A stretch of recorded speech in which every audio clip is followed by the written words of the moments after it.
Who was the agent for that buyer? The agent was the girl that was originally Supposed to be your. supposed to be This feels like a my whole setup, man. Like I'm just allegedly, right, or oh, hypothetically, could just my be. opinion, Yeah, legally, whatever I should be saying. Like possibly. this sounds Possibly. shady. It sounds shady as all. Welcome to the Real Estate Replay, highlights and consumer stories in real estate that the industry doesn't want you to hear. Hosts Wendy Gilch and Lindy Chapman are breaking down the good, the bad, the unethical, and sometimes illegal stories of recent home sellers and buyers. Learn what they did right, what they did wrong, and what they wish they would have done differently. It's the only real estate podcast that tells you the truth, the whole truth, and nothing but the truth about the industry. A lot of times we interview people to share their story, right? So what happened when they bought, what happened when they sold. Sometimes it's good, sometimes it's not. And sometimes I just can't wrap my head around how legally this all happens. And I know that with you, it was a wild, wild ride. So I don't know if you want to share like kind of what happened with your experience. I know it was 3 years ago. But the people you worked with are still operating and licensed. So They are, yes.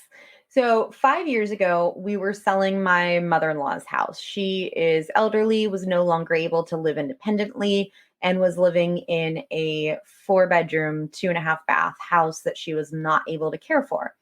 And we made a determination at that point with her that it would be better if we sold the house and used that money to care for her for the rest of her life, right? The house was not quite paid off because they had bought it in like 2001. okay. So I decided to hire a friend of mine. This is before I was an inspector. Okay. I hired a friend of mine that was a real estate agent. I had purchased a home through her in the past.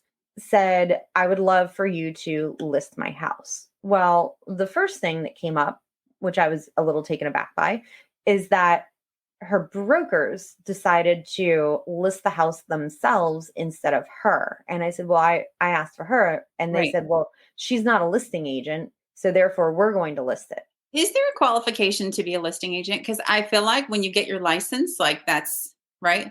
Like I know you can get credentials to be like an accredited buyer's agent, but like I don't think there's a legality that says you can't list. So it's obviously something in their own brokerage, right? Yeah, I don't think so. So I'm not really sure though. Like that's not my, but I was like, oh, okay.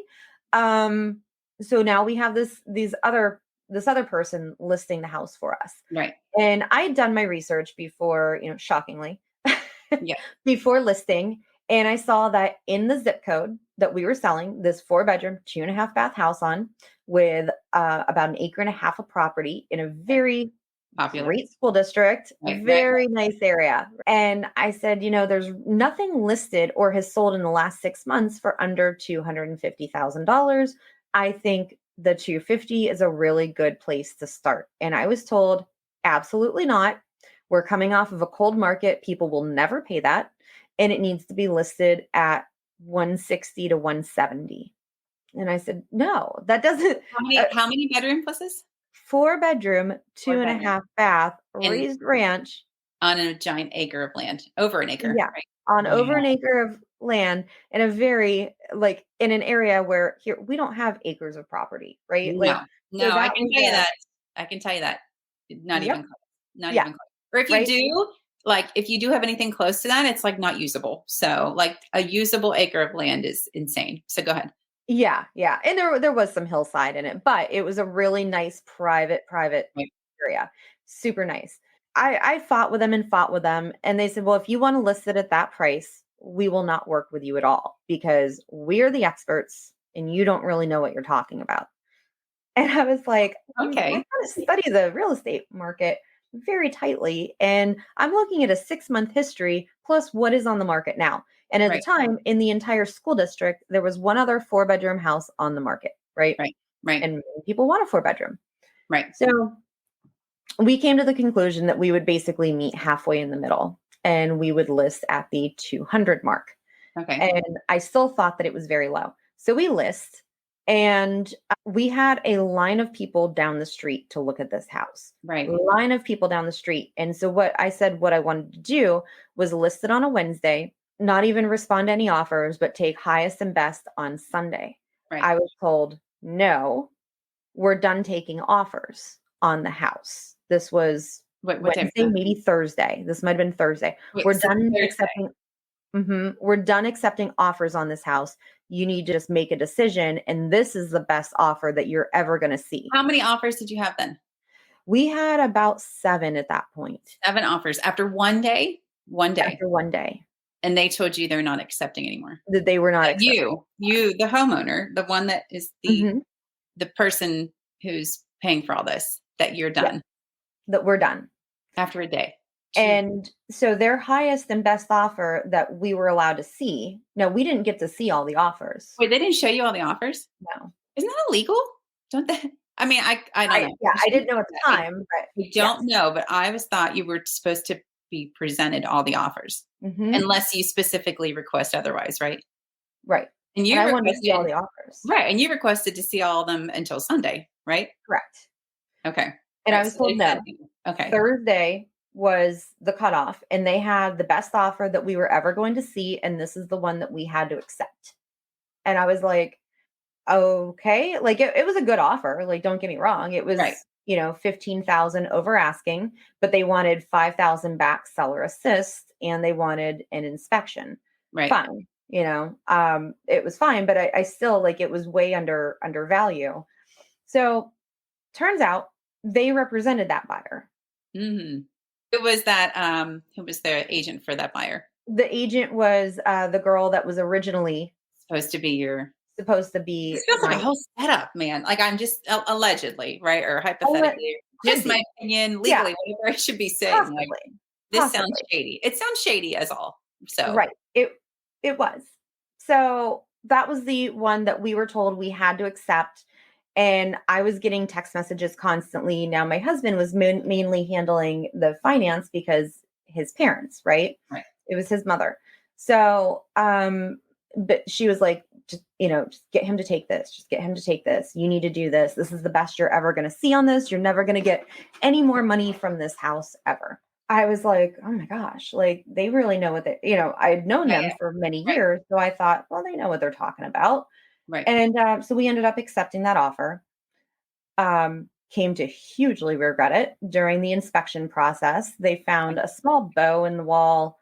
And yeah, I mean, it's something that could get checked out, but the agents forced us to pay for the engineer to come out. And I was like, no, that shouldn't be us. And they're like, no, you have to pay for it. They're not paying for it. So we had to pay like $900 to have an engineer come out and take a look at that, which ended up being nothing. Right. Which we told them it was nothing. During the process, we disclosed ahead of time that this wasn't a secret whatsoever. We were very blunt and honest that it was on well water, but on public sewer. Right. That's the way we're selling it. We're selling it as is. The house is as is, right? And it was in the notes, right? Like, it was. Oh yeah, didn't try to hide any of it. Right. Well, they came back and they said, we absolutely need you to hook this up to public water, which it was just tapping in at the end of the street, but it's township. And anytime you get government involved with anything, it could be very quick, but the chances are is it's going to take a lot longer. Right. So we said, absolutely not. My husband was like, absolutely not. We're not getting involved with the government to get this done by closing. Right. And they said, well, we're going to pay you the extra like $5,000 or $7,000. I don't remember what it was, but we will pay the extra money, but we need you to file paperwork because we can't start paperwork on it until after it closes because it's not ours. My husband said, nope, I don't want anything to do with it because it could take 3 months. I don't know. If they have other pressing matters, it could take them 3 months to do it. Right. And so the broker was like, well, you have to do this. This is a public safety thing. They found bacteria in the water. I said, well, there's bacteria in water. Like, that's just, well, there is bacteria. No, we're not doing it. So anyway, they bullied us into agreeing to do it. And they said, well, what if it happens after closing? Oh, no big deal. Don't worry about it. We understand. We just want the process started now. Right. Okay. So we start the process, right? Lo and behold, closing's coming around and it's not done. Right. So then our broker told us that they were going to sue us over breach of contract for not having the work that we promised to have done. Even though they said previously it's fine. It's fine. No big deal. Right. Nope. So 3 days before closing, they decided to do their walkthrough. Not the day of closing or the day before, but 3 days before. So they did not have ownership of it, right? Like they did not have ownership of it. Right. We still had some of my mother-in-law's stuff in the house, and by they, I don't know if it was just the buyers or if it was the buyer. Obviously, the agent was with them. Right. Gathered all of the stuff that we had and threw it into the yard. No, they didn't own. That wasn't their stuff. It was not their stuff. They didn't own the house, and they threw everything. Oh my God! I was just like, oh. Yeah, it was like one thing after another. And did they tell you they did that, or did you just pull up nope your stuff? Yep. And it wasn't a lot of stuff, but doesn't matter. Wasn't their stuff. Right. They didn't live there. So we're livid over all of this happening, right? We are so stressed because if anybody's, taking care of an aging parent, right? There's a lot of stress that goes on with an aging parent, and then trying to deal with this on top of it. And it was a lot of stress on us. Right. And so anyway, we close, everything gets done, whatever. That house, within 30 days of closing, goes back on the market. No, it doesn't. No, back on the market. By the same people? By the same people. We looked through the photos. They didn't do anything to it except update one bathroom. Okay. Slightly update one bathroom, and sold it for $70,000 more than what they bought it for. But when I was told, or they told you, and they listed it. Mm-hmm. And they told you that you wouldn't even get close to 2 for that home. Correct. And they sold it for what, 30 days later? Close to 3. It was like 280 is what they ended up selling it for. Did you find out why, or why they sold it? Oh, because they were flipping it. Wow. Yeah, it was an investment property for them. Yeah. Oh. Mm-hmm. So that was literally like the only money we were getting to take care of my mother-in-law for the rest of her life. Right. And they flipped it. Because we were told that absolutely no circumstances that we were not going to be getting any money for it. Wow. Mm-hmm. I'm still baffled at the offer thing. Like, how do you, as the owner, say they were busy? They didn't want to spend any more time with it. So did they just tell people, like, no, thank you, we're not taking any more offers? Like, what did you find out that they rejected some people? Yeah. They had more people that wanted to come in and see it, because our plan was to keep it on the market Wednesday to Sunday. And then on Sunday, or I can't remember if it was Sunday or Monday, but like 5:00, best offer. Right. That was it. That was what we wanted to do. Right. And so they nope, we're not taking any more offers. They didn't let give anybody else permission to even see the place. Wow. Mm-hmm. And then flipped it 30 days later. We're the broker to sell it again. Mm-hmm. Jesus. Oh, can you even report these people? Like, what do you do? I could have reported them, and especially the backlash that, we had discussed later when I decided to buy a house, 2 months later, a month later, I bought a house myself, and my husband and I, and we didn't use them. And then they went on a firestorm about like how I'm an unethical person and that I can rot in hell. because you didn't use them again. Correct.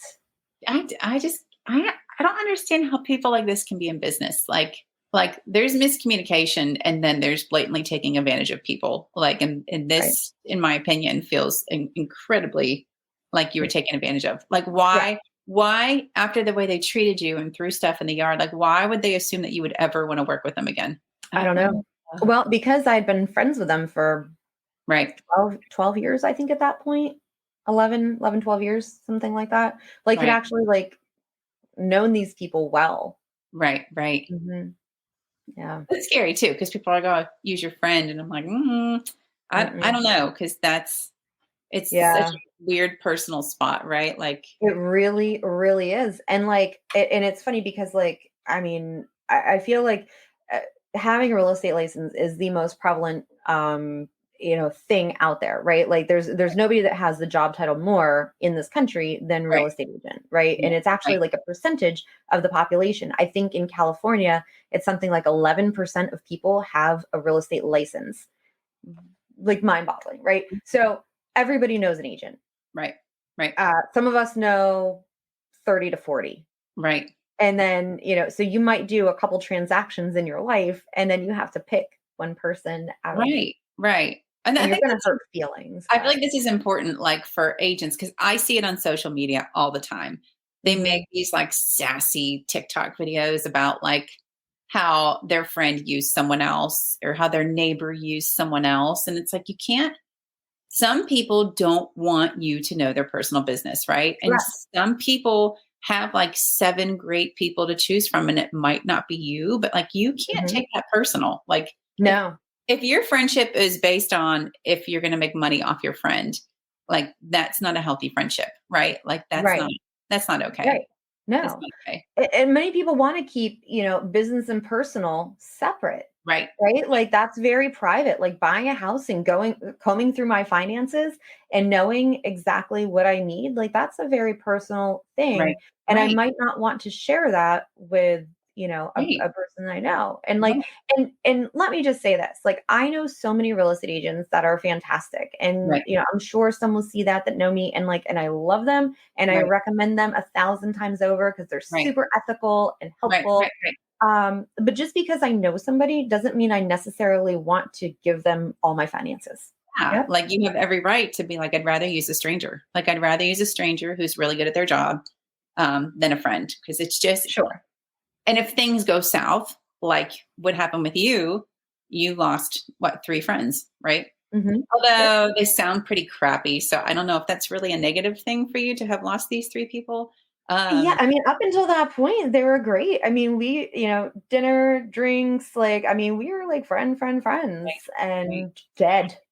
Wow. I was dead to them. I can't fathom how you sell a home 30 days after you bought it.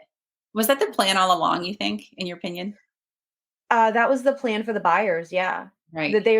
That it wasn't, they were buying it as an investment, but they were just buying it as an investment, which is fine, but like they Right. didn't do anything to it. They never moved in. They just, buffed the floors and upgraded like one and then, sold it for 70,000 more than what they paid for it.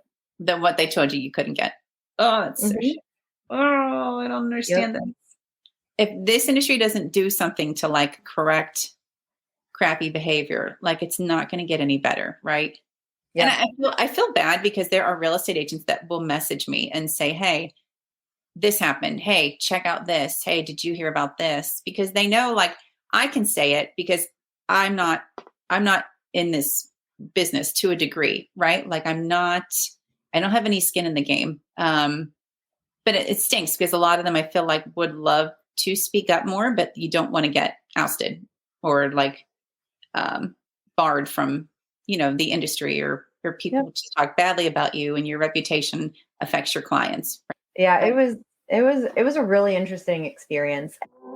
Want to share your experience with us? Drop by therealestatereplay.com and submit your story or even ask us a question.